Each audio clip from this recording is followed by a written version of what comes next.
فيهم حكايه يا شماء. مالك يا عطيه؟ اطفش يا شماء، يا عطيه اطفش منك يعني، اروح منك فين يا شماء؟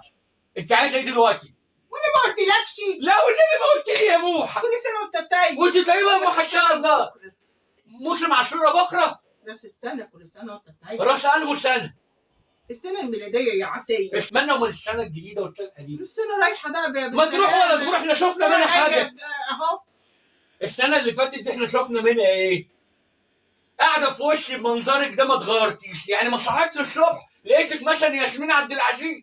لا حول ولا قوه الا بالله. راس سنه ايه وزفتي، واحنا مالنا ومال الكلام ده؟ احنا ليه ناكل يا شماء؟ حملتي بالسنه دي الحلوه دي. السنه خلصت على خير. ايوه اللي بيخلص على خير يا اختي. الحمد لله. كلها خير. الحمد لله. ده احنا شفنا فيها مصايب السنه اللي فاتت دي. الحمد لله.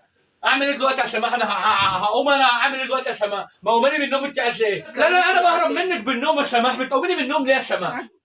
الله يسامحك يا عطيه، انا مش انا ماشي يا سماح، ماشي اغور في والله داهيه. ما انا رد عليك ابدا.